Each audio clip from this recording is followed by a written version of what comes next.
shoreshopi hopone akomalika yonopoko yoko shoresho yoko shoresho yoko shoreshopi hopone akomalika yonopoko yoko shoresho yoko shoresho yoko Abalula Hebolina, Oyebolina, Abalula Hebolina, Oyebolina.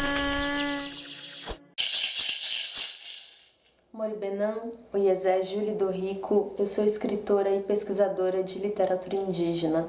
Bem-vindas, bem-vindes, bem-vindos à nossa websérie Leia Autoras Indígenas, um projeto do Leia Mulheres Indígenas em parceria com Sesc Ipiranga.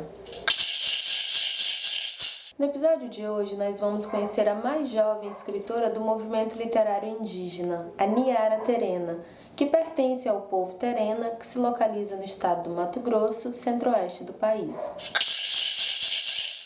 Niara é escritora de ficção e, mais recentemente, de dramaturgia. Aos 8 anos, em 2015, publicou a sua primeira obra, Amor Essencial. E, em 2018, aos 11 anos, publicou a sua segunda obra, As Aventuras de Angelina e o Bruxo do Sofrimento, O Tempo que a Terra Pousou na Escuridão, que é a obra que a gente vai conhecer um pouquinho hoje. Imagina você acordar num trem com seu coração disparado, o chão desse trem ser de areia movediça, você ser transportado para uma cidade com um pó mágico, encontrar pessoas vestindo ouro, um bruxo que tenta te aprisionar e o seu eu do futuro. Ficou curioso? Ficou curiosa? Para conhecer o desfecho dessa obra, só lendo o restante, viu? Que eu não vou dar spoiler, então não deixe de conhecer. Nós convidamos a escritora Niara Terena para falar um pouco da sua experiência literária e o que a motiva a escrever, e também ouvi-la um pouquinho sobre suas reflexões, sobre as suas impressões como escritora. Então, vem comigo?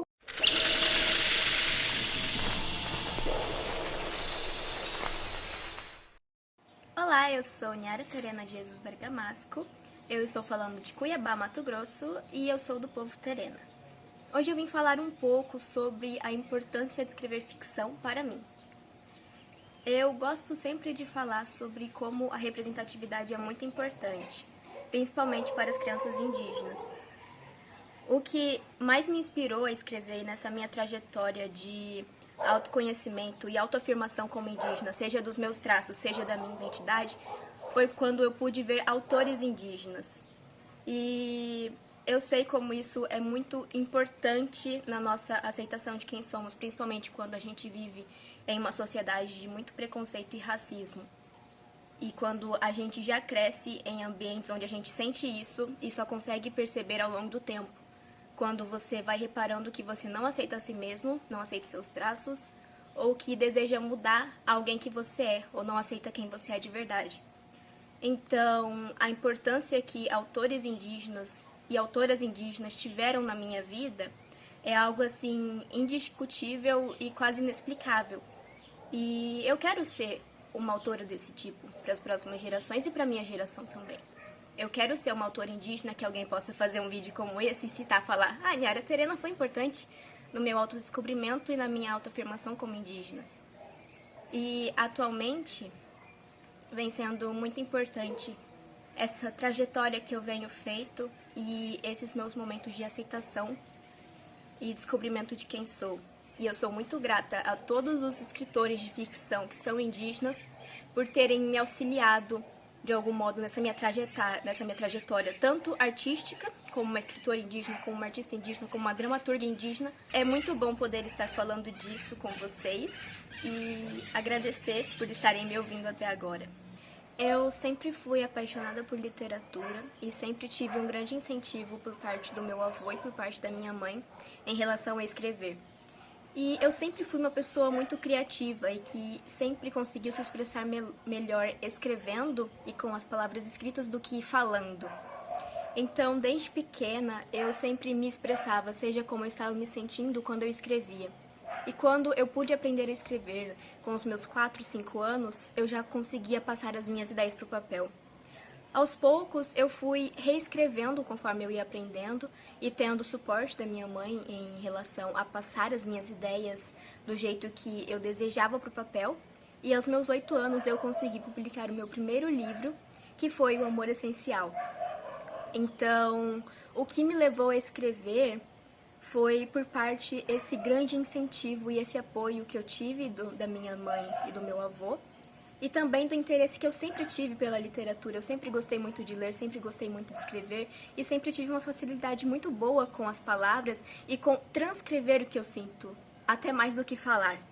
Então, eu acredito que seja isso o que me levou a escrever. Eu percebo e às vezes eu até chego a me estranhar, porque eu cresci escrevendo. Então, existem muitas histórias que eu escrevi em diversas fases diferentes da minha vida. E esses 2 livros que eu pude publicar, eu escrevi em 2 fases diferentes da Niara que eu sou hoje em dia.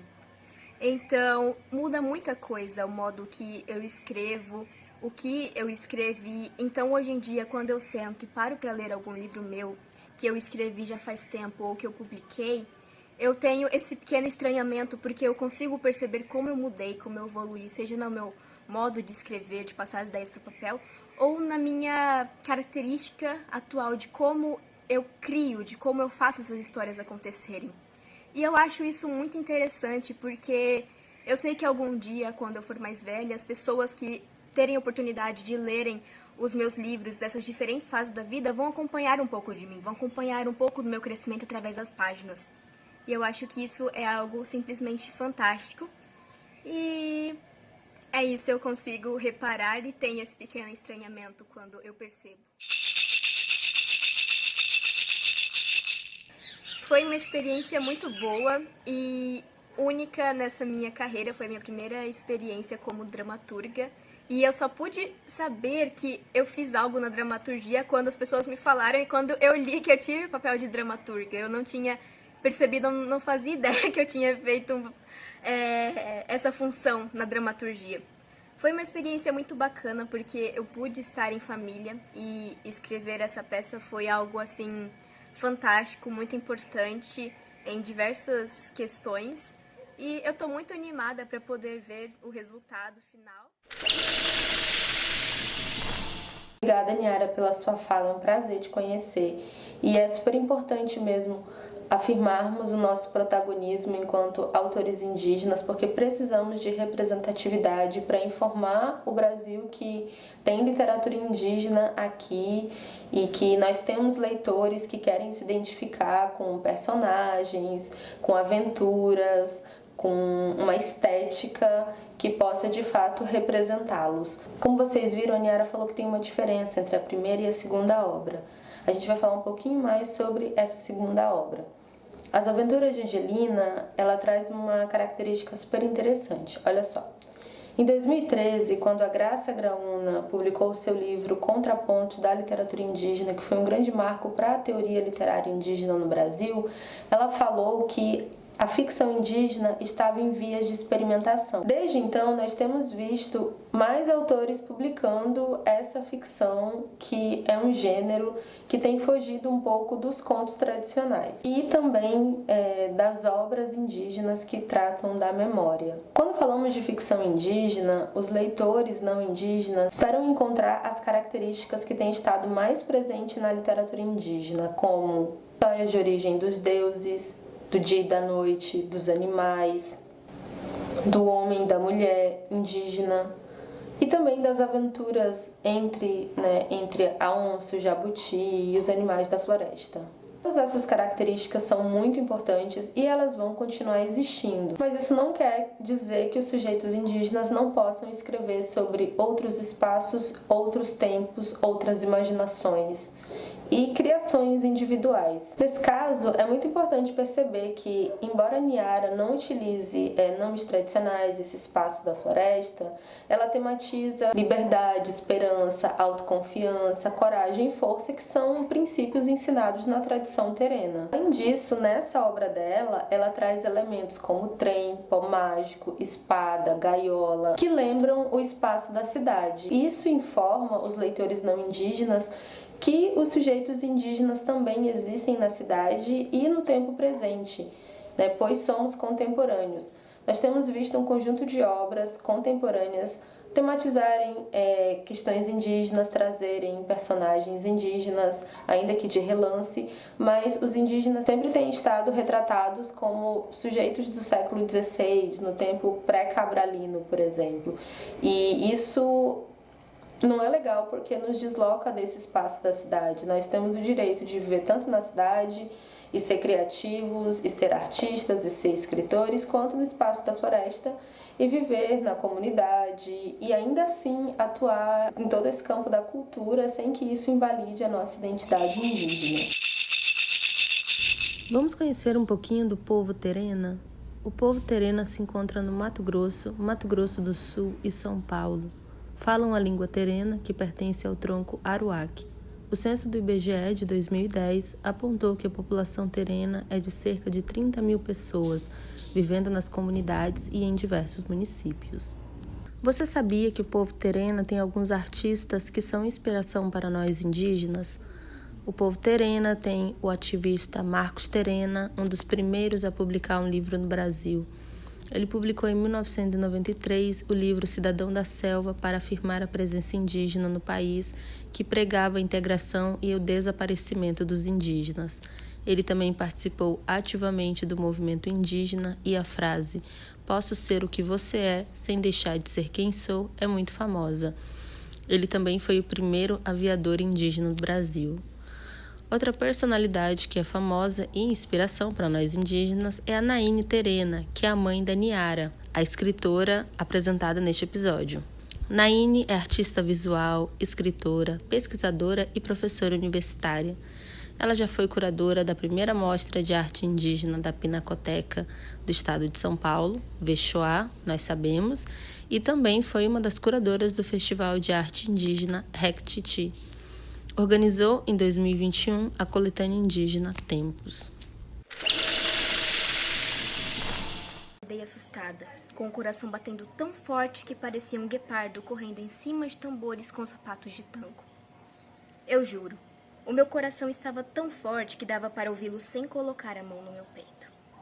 Ao abrir os olhos, vi que estava em um trem e ele ia para outro lugar. Eu não sabia onde ia parar, mas estava com medo. Então, fui falar com o motorista, mas não tinha ninguém no volante. Antes de fugir, vi uma fumaça branca, meio dourada. E quando me aproximei, a fumaça ficou escura, meio cinzenta e esfumaçada. Assustada, olhei a fumaça e fugi. Só que um pequeno problema aconteceu. O chão do trem estava aberto de areia movediça, que estava tentando me encobrir. O pior de tudo, a areia só estava começando a se aproximar. No episódio de hoje, nós conhecemos a Niara Terena, essa jovem escritora que é incrível, como vocês viram. Com 14 anos eu nem sabia onde que eu estava. Então, é muito importante ver alguém tão madura, alguém que está aí fortalecendo a identidade terena, surgir nesse meio literário. E também nós conhecemos algumas personalidades do povo terena, como Marcos Terena, Naine Terena. Eu quero convidar vocês para assistir o nosso último episódio da websérie com a autora Geni Nunes, que pertence ao povo Guarani e que se localiza no estado de Santa Catarina, sul do Brasil. Não vai perder essa saideira, viu? Avarula rebolina, oye bolina. Avarula rebolina, oye bolina. Hayu pata vera, mai hayu pata vera, mai hayu pata vera, mai hayu pata vera, mai molo koko pe vera, mai kuru mai pe vera, mai hayu pata vera, mai hayu pata vera, mai hayu pata vera, mai hayu pata vera, mai